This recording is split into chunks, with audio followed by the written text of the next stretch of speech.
स्वागत है परमेश्वर की प्रेजेंस में। आमीन। बैठ जाओ अपने शरीर में, आत्मा में आप मेरे साथ खड़े हैं। हालेलुया। अपने हाथों को उठाओ, बोलो पवित्र आत्मा। हिलाओ अपने हाथों को, बोलो पवित्र आत्मा मैं तैयार हूं उन सब कामों को देखने के लिए, एक्सपीरियंस करने के लिए जो आप मेरी जिंदगी में करना चाहते हैं। मांगो अपने हाथों को हिला के। होली स्पिरिट, ऊंची आवाज में अंगीकार करते हुए जितने बाहर हैं ओवरफ्लो सेक्शंस, अपने हाथों को हिलाओ।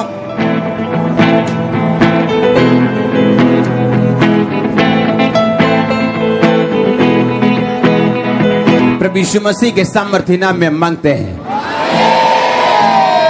आज बदलाव का बीज आपके अंदर जाएगा और आप बदलेंगे। आमीन। जितना लंबा ब्लेसिंग उतनी बड़ी। क्या आप बिलीव करते हो आज बदलाव का बीज आपके अंदर जाएगा? मैं प्रोफेटिकली आपको बता सकता हूं आज ग्रेस आपके अंदर जाएगी और बदलेगी आपको। जो कुछ भी आपके साथ जुड़ा हुआ वो चेंज है आज से यीशु मसीह के नाम में, गुड के लिए, बेटर के लिए और बेस्ट के लिए। आमीन। ऊंचा तो बरकत ऊंची। जब प्रॉब्लम्स लंबी हो जाती हैं तो हमें ऐसा लगता है कि शायद ये बदलेंगी नहीं। 38 साल का रोगी जब उस कुंड के किनारे पड़ा था तो प्रभु यीशु मसीह ने कहा कि तू चंगा होना चाहता है? और बाइबल में लिखा है ये जानकर कि वो बहुत दिनों से वहां पड़ा है, बहुत सालों से वहां पड़ा है। यीशु मसीह ने पूछा, बाकियों को नहीं पूछा, सिर्फ उसी को पूछा। क्योंकि प्रॉब्लम ये नहीं थी कि वो बीमार है, प्रॉब्लम ये थी कि वो लंबे समय से बीमार था। प्रॉब्लम गरीबी नहीं है, प्रॉब्लम बीमारी नहीं है, पर ये लंबी होती है जब तब श्राप बन जाती है। और वही श्राप तोड़ने के लिए और बदलाव देने के लिए प्रभु यीशु मसीह आपके बीच में मौजूद हैं। हालेलुया। जोर से बोलो हालेलुया। आज होली स्पिरिट आपको बदलाव का बीज देगा। ये प्रोफेटिक वर्ड है आपके लिए। होली स्पिरिट आज आपको बदलाव का बीज देगा आपके अंदर। जोर से बोलो हालेलुया। तैयार हो उस बीज के लिए? अगर पूरी दुनिया में, अगर आप अमेरिकन को पूछो, यूरोपियन से पूछो, अगर कहीं घूमने वो जाते हैं पूरी दुनिया में, जो फेवरेट उनका देश है वो दुबई है। पता है कि नहीं पता? इंडिया का शायद ना हो, क्योंकि इंडिया में गर्मी बहुत पड़ती, तो दुबई में गर्मी पड़ती, तो इंडिया सोचता है कि दुबई घूमने वाली जगह नहीं। But mostly American, mostly Europeans जब घूमने जाते हैं तो वो दुबई में जाते हैं। आज से सिर्फ 20 साल पहले, 25 साल पहले, दुबई की फोटो दिखाता हूं आपको। सिर्फ 20 साल पहले ये दुबई है। अगली फोटो दिखाओ। सिर्फ 25-30 साल पहले ये दुबई है। अब का दुबई दिखाओ। ये अब का है। सुनो, अगला दिखाओ फोटो। ये अब का है। फिर पिछला दिखाओ 20 साल, सिर्फ 20 साल पहले, 25 साल पहले ये दुबई था। तब कोई पूछता नहीं था इसको। बट इनको अपनी रियल वैल्यू तब समझ आई जब तेल की वैल्यू समझ आई। जैसे इनको मालूम हुआ कि हमारे पास वो तेल है जो दुनिया पे हमें राज करवा सकते हैं, देश बदला। आज दुनिया की सबसे बड़ी बिल्डिंग दुबई में है। दुनिया की ऐसी कोई कंपनी नहीं जिसका दुबई में ऑफिस नहीं है। अगर आप दुनिया की बड़ी कंपनी खोलना चाहते हैं और आपको दुबई में ऑफिस नहीं है, आपकी कंपनी बड़ी नहीं है। समझ रहे हो कि नहीं? और 25 साल पहले देखो ये क्या था। ये 1890 की पिक्चर नहीं है, ये 1991, 1985, 1990 की पिक्चर है ये। और जो अगली पिक्चर आप देख रहे हो ये 2012 की, 2010 की पिक्चर्स हैं। और जो सबसे बड़ी बिल्डिंग पीछे देख रहे हो वो बुर्ज खलीफा, आप पढ़ सकते हो, दुनिया की सबसे टॉलेस्ट बिल्डिंग। आपको जब अपनी वैल्यू समझ आएगी आप भी इसी तरह बदलने वाले हैं। वो टाइम मैंने बताया था बीत गया जब बॉलीवुड की हर जूली जो शराब पीती थी और हर पीटर नशे बेचता था और हर जॉनी जो लड़ाई करता था, वो टाइम खत्म हो गया अब। हाँ, कभी भी पुरानी पिक्चर कोई खोल लो तो हर जूली है जो आधे कपड़े डाल के और शराब पीती नजर आएगी। क्रॉस डाला अगर हर क्रिश्चियन क्रॉस डाल के लड़ता हुआ नजर आएगा और दारू बेचता हुआ या चरस बेचता हुआ नजर आएगा। ये असली क्रिश्चियन नहीं है। आप वो असली क्रिश्चियन। सुनो, होली स्पिरिट तुहानू बदलना चाहता हुण। तुहाडी फैमिलीज, तुहाडे घर, तुहाडे घराने, तुहाडा फाइनेंस हुण चेंज होए बिना नहीं रहेगा। और मैं रिलीज करदा मसे नू, चेंज दे मसे नू तुहाडी लाइफ दे उत्ते, इस चर्च दे उत्ते, बिलीवर्स दे उत्ते, पंजाब दे उत्ते। अगर आमीन उच्चाई आशीष तुहाडी है। दुबई दी पिक्चर पुरानी 1990 दी पिक्चर है। आज तो किन्ने साल पहला 20 ईयर्स 25 साल, पर वैल्यू नहीं सी पता तेल दी। आज दुनिया पूरी दुबई घूमन जाती है। यूरोप सारा दुबई घूमन जाता, सारे दुबई जाना चाहते, दुबई च फ्लैट खरीदना चाहते, दुबई च बिजनेस करना चाहते। तुहाडी रियल वैल्यू जिस दिन तुहानू समझ आएगी तुसी कौन हो। इसलिए मैं तुहानू क्या परमेश्वर दे ओरिजिनल प्लान दे विच वापस जाना बड़ा जरूरी है। क्योंकि तुहाडी वैल्यू जड़ी है वो इस गल दे उत्ते है कि तुसी किन्नियां प्रॉब्लम सॉल्व करदे हो, ना कि तुसी किन्ना ड्रामा करदे हो। आमीन। तुहाडी रियल प्रॉब्लम, तुहाडी रियल वैल्यू जड़ी है इस गल दे विच है कि तुसी किन्नियां प्रॉब्लम सॉल्व करदे हो लोकां दियां, ना कि प्रभु दे सामने किड्डा वड्डा ड्रामा करदे हो। तुहाडी वैल्यू घटदी है इदां, और जिन्नियां प्रॉब्लम सॉल्व करदे आं आपां वैल्यू वधदी है उन्नी। Be a change to somebody कितना पॉसिबल है। अपनी वैल्यू नू पहचानना पड़ेगा सानू। आमीन। जब तक असी वैल्यू अपनी नहीं पहचानांगे असी नथिंग आ, जीरो आ। जमीन दे विच पे हुए हीरे मिट्टी ते ही मुल है जब तक कोई उन्होंने कट के वेचता नहीं, क्योंकि हीरे जमीन तो निकलते हैं।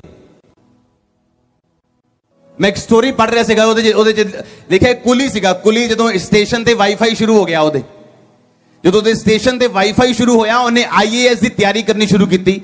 इधरों समान चकते उन्होंने कन्ना च ला लेनियां टूटियां। उन्हें पंजाबी टूटियां कहते ना तुसीं, हाँ वैसे हैडफोन कहने वो हैडफोन उन्हें कन्ना ते लगा के वाईफाई दे नाल IAS की स्टडी की। अज अफसर बन गया हूं। कुली समान चकन वाला बंदा। क्योंकि जब तक तुसी पहचानोगे नहीं तुसी कौन हो, तुहानू परमेश्वर भी ब्लेस नहीं कर सकता। क्रिश्चियन लोगों लिए टाइम चला गया हुण कि तुसी अपने बच्चों को 10वीं पढ़ा के ते काम ला दियो। No no no no no no, वो टाइम आ चुका जो तुसी टारगेट बना के चलोगे कि मेरे बच्चे टॉप ते होने चाहिए पंजाब इंडिया दे विच। आमीन। 20 साल 25 साल दुबई की शक्ल बदल गई। अज हर बंदा दुबई च घूमना चाहता है, उत्थे जाना चाहता है, उत्थे ऑफिस खोलना चाहता है। जो रियल वैल्यू समझ आई दुबई नू, ताड़ी रियल वैल्यू है कि तुसी परमेश्वर के ब्लड दे नाल खरीदे गए हो। कोई काम तुहाडे लई इंपॉसिबल नहीं। वो टाइम आ गया कि असीं अपनी वैल्यू नू पहचानीए हुण। क्योंकि जब तक सोने नू ओदी वैल्यू नहीं समझ आती, कोई उन्होंने बाहर नहीं कढ़दा ओदी वैल्यू समझ के, तब तक वो ते मिट्टी इकट्ठे रहंदे हैं। मिट्टी ते हीरा इकट्ठे रहंदे। कोयले की खदान च हीरा इकट्ठा रहंदा कोयले दे नाल, जब तक उन्होंने ओदी वैल्यू कोई समझदा नहीं। तुहाडी वैल्यू हाई है चर्च। प्रभु ने तुहानू चुनिया ते ठहराया कि तुसी फल लेके आ सको। और मेरा ये बिलीव है जिस काम च तुसी जाओगे तुसी फल लेके आओगे। सिवाय ये कि तुसी परमेश्वर की हुजूरी तो, ओदी प्रेजेंस तो, ओदी पवित्रताई तो जे बाहर ना होवो तां। हाँ या ना। एक अन्य जाति राजे दे जो अंगूठे कट्टे हाथ पैर देते कहंदा मैं भी अंगूठे कटदा सी, पर परमेश्वर ने मैनू बदला दिता अपने लोगों को उन्हें इस्तेमाल करके, यहूदा के लोगों को इस्तेमाल करके। इसका मतलब यह है कि परमेश्वर अपने लोगों को यूज करदा अपना आप साबित करने के लिए इस दुनिया दे विच। जो ने किसी को चंगा करना तो उन्हें डायरेक्ट उपरों नहीं आना, जे किसी को ब्लेस करना तो डायरेक्ट उपरों नहीं आना, उन्हें अपने लोगों को खड़ा करना चंगा करने के लिए ते आजाद करने के लिए। हाँ या ना। इसका मतलब परमेश्वर अज भी सबमिशन वाले लोगों को लभदा, अवेलेबल वेसल्स लभदा हो। गिफ्टेड वेसल नहीं लभदा, अवेलेबल जेडे अवेलेबल ने, जेडे तैयार ने कहने के लिए कि परमेश्वर मैं नशा छड़दा हूं तेरी महिमा करने के लिए, मैं पाप छड़दा ताडे गुणां नूं दिखाने के लिए। परमेश्वर ने कहा तेरा उजाला चमके, मेरा उजाला नहीं, तेरा उजाला लोकां सामने चमके। तेरे कम्मां नूं देख के, भले कम्मां नूं देख के लोग स्वर्ग दे परमेश्वर की वडियाई करन। तू धरती का नमक है, इसलिए अचारां च नमक पाते हैं, इसलिए चिप्स दे विच देखो नमक हुंदा, ज्यादा नमक पाते ताकि खराब ना होन। तुसी नमक हो धरती दा ताकि लोग खराब ना होन। पर लिखा जाए नमक का स्वाद बिगड़ जाए तो किसी भी चीज ना उन्होंने ठीक नहीं किया जा सकता। ਸਿਵਾਏ ਇਹਦੇ ਕਿ ਉਹ ਸੁੱਟਿਆ ਜਾਏ ਤੇ ਮਨੁੱਖ ਦੇ ਪੈਰਾਂ ਦੇ ਥੱਲੇ ਰੋਂਦਿਆ ਜਾਏ। ਇੱਕ ਵਿਗੜਿਆ ਹੋਇਆ ਵਿਭਿਚਾਰ ਚ ਪਿਆ ਹੋਇਆ ਕ੍ਰਿਸਚਨ ਪਾਪੀ अन्य ਜਾਤੀ ਦੇ ਨਾਲੋਂ 10 ਗੁਣਾ ਭੈੜਾ ਹੈ ਔਰ ਉਹਦੀ ਸਜ਼ਾ 10 ਗੁਣਾ ਜ਼ਿਆਦਾ ਹੋਏਗੀ ਨਰਕ ਚ, क्योंकि परमेश्वर ने उन्होंने नमक ठहराया कि तू नमक है, तू बचा के रखना लोगों ਨੂੰ, तू प्रिजर्वर है इन्हां दा, तू लाइट है, तू जगत दी ज्योति है। परमेश्वर ने तेनू हनेरे च ज्योति च बुलाया ताकि तू ਉਹਦੇ ਗੁਣਾਂ ਨੂੰ ਪ੍ਰਗਟ ਕਰ ਸਕੇ। ਹੁਣ ਕਿੱਦਾਂ ਉਹਦੇ ਗੁਣਾਂ ਨੂੰ ਪ੍ਰਗਟ ਕਰਾਂਗੇ ਆਪਾਂ? ਨਸ਼ਾ ਵੇਚ ਕੇ? ਹਾਂ, ਨਸ਼ਾ ਵੇਚ ਕੇ ਗੁਣ ਪ੍ਰਗਟ ਹੋਣਗੇ ਪਰਮੇਸ਼ਵਰ ਦੇ? ਯਾਦ ਰੱਖੋ, ਜੋ ਤੁਸੀਂ ਬੋਓਗੇ ਉਹ ਤੁਸੀਂ ਕੱਟੋਗੇ। ਜੇ ਤੁਸੀਂ ਬੇਇੱਜ਼ਤੀ ਬੋਓਗੇ ਕਿਸੇ ਦੀ ਜ਼ਿੰਦਗੀ ਦੇ ਵਿੱਚ, क्योंकि ਤੁਹਾਡੇ ਨਾਲੋਂ ਉਹ ਛੋਟਾ ਹੈ, ਤੁਹਾਡੇ ਨਾਲੋਂ ਕਮਜ਼ੋਰ ਹੈ, ਇੱਕ ਦਿਨ ਆਏਗਾ ਜੋ ਤੁਹਾਡੀ ਬੇਇੱਜ਼ਤੀ ਕੀਤੀ ਜਾਏਗੀ ਔਰ ਤੁਸੀਂ ਕੁਝ ਨਹੀਂ ਕਰ ਪਾਓਗੇ। ਤੁਸੀਂ ਕਿਸੇ ਨੂੰ ਲੁੱਟ ਰਹੇ ਹੋ ਕਿ ਤੁਹਾਡੇ ਹੱਥ ਦੇ ਵਿੱਚ ਹੈ ਉਹ ਚੀਜ਼, ਔਰ ਇੱਕ ਦਿਨ ਆਊਗਾ ਜੋ ਤੁਸੀਂ ਲੁੱਟੇ ਜਾਓਗੇ ਔਰ ਕੋਈ ਕੁਝ ਨਹੀਂ ਬੋਲੇਗਾ। ਇਸ ਕਰਕੇ ਉਹੀ ਕਰੋ ਜੋ ਤੁਸੀਂ ਵਟਣਾ ਚਾਹੁੰਦੇ ਹੋ ਆਪਣੀ ਲਾਈਫ ਦੇ ਵਿੱਚ, ਕਿਉਂਕਿ ਪਰਮੇਸ਼ਵਰ ਨੇ ਤੁਹਾਨੂੰ ਇੱਕ ਕੰਮ ਕਰਨ ਦੇ ਲਈ ਬੁਲਾਇਆ, ਉਹਨੇ ਆਪਣੀ ਮਹਿਮਾ ਕਰਨ ਦੇ ਲਈ ਤੁਹਾਨੂੰ ਸੱਦਿਆ। ਹਾਂ ਜਾਂ ਨਾ? गवाही सुनी पिछले हफ्ते कि मुंडा कहना तेरा बॉयफ्रेंड हैगा, तेरा बॉयफ्रेंड? कहती हाँ हैगा है। कौन? जीसस। वो भी सेव हो गया हो नाल। हाँ, नहीं तो दोनों नरक से जाने सीगे, हुण दोनों स्वर्ग दे विच, क्योंकि तुसी जिथे भी हो उथे परमेश्वर दी महिमा करन दे लई बुलाए गए हो। आज नशा वेच के पैसा कमा सकते हैं लोग, पर मैं इहो जे लोग देखे नशा वेच के पैसा कमाया, छोटी दुकान तो वड्डी दुकान की, उस तो वड्डी की, फिर कोठी पाई, फिर इको ही बेटा सीगा, ओनू इहो जिहा रोग हो गया, ओदे हाथ पैर चलने बंद हो गए, बैड ते आ गया, डेथ हो गई। जो नशा बेचना शुरू किया ही तो बहुत वधिया लगदा, पैसे आंदे सी, बहुत बड़े पैसे आए, लगातार आई गए, स्कूटर ले लिया, मोटरसाइकिल ले लिया, कार ले ली, फिर चंगा लगन लगा। और इको दिन आया जो परमेश्वर ने सारा कुछ वापिस करता, क्योंकि ऐसा नहीं हो सकता कि तुसी लोकां दियां जनरेशनस नू खराब करो और ताड़ी अपनी जनरेशन बचाई जाए, ऐसा नहीं हो सकता। क्योंकि धरती दे विच जो तुसी बोओगे तुसी ओही कट्टोगे, ये धरती दा रूल है। अगर जमीन च जो बोओगे ओही कट्टोगे। ताड़ी बॉडी भी एक मिट्टी दी बनी हुई है, ये जीवन भी जिहड़ा है, धरती भी जिहड़ी गोल है, जो कुछ तुसी सुटोगे आसमान ते वापिस आएगा, जो कुछ लोगों की जिंदगी च करोगे वो वापिस आएगा। इसलिए वधिया ये है कि ओही करो जो तुसी कटना चाहते हो अपनी जिंदगी च। जे तुसी नहीं चाहते कि आने वाले टाइम तुहाडे बच्चियां दी चीजां नूं लोकी खो लैन, उन्हां नूं भुखा नंगा कर देन, ते तुसी भी उन्हां दी चीजां ना खो के रखो, ना कब्जे करो, ना चीजां इहो जिहा करो जिहड़े तुहानूं पसंद नहीं कि तुहाडे बच्चे तुहाडी जनरेशन आने वाले टाइम च कट्टे होण। तुसी अपनी लाइफ च चोरी हुंदे नहीं देखना चाहते, ताड़ी लाइफ दी कीमती चीज कोई चुराए ना, तुहानूं नहीं चंगा लगदा, ते तुसी भी ना चोरी करो, क्योंकि जो तुसी बोओगे वो तुसी कट्टोगे। तुसी परमेश्वर दी महिमा करन दे लई बुलाए गए हो, उन्होंने दिखाने दे लई बुलाए गए हो। क्यों एस्तर ब्लेस हुई? क्योंकि जो उन्हें ओदी ब्लेसिंग दा टाइम आया, जो उन्हें लालच नहीं किया, उन्हें कहा जो कुछ मेरे लिए ठहराया गया मैनू वो दे दियो। हाँ, क्या कि नहीं क्या? हाय कितना सोहना फोन आ, मैनू दे दो। हाँ, नो, जो हैगा मैनू दे दो, जो मेरे लिए ठहराया, जो कुछ राजे ने ठहराया मेरे लिए, लड़कियां दे लिए, वो मैनू दे दो, दैट्स इट, मैनू ज्यादा नहीं चाहिए। हाँ, किदी महिमा हुई उथे? हाँ, कितना हुई महिमा कि बाकी सारिया कुड़ियां ने लालच किया, पर एदा नेचर डिफरेंट क्यों है? क्योंकि यहूदन सीगी, यहोवा नू मनन वाली सीगी। बचपन तो रोजे रखने सिखाए गए, प्रेयर करनी सिखाई गई, प्रार्थना करनी सिखाई गई, बाइबल पढ़नी सिखाई गई, वचन दे चलना सिखाया गया। क्योंकि जेड़ा ओदा पालन वाला सी मुर्दके, वो भी वचन च बड़ा सख्त सीगा, इसलिए वो हमान दे अगे झुकदा नहीं सी, क्योंकि हमान जेड़ा सीगा वो पापियां दे वंश दा,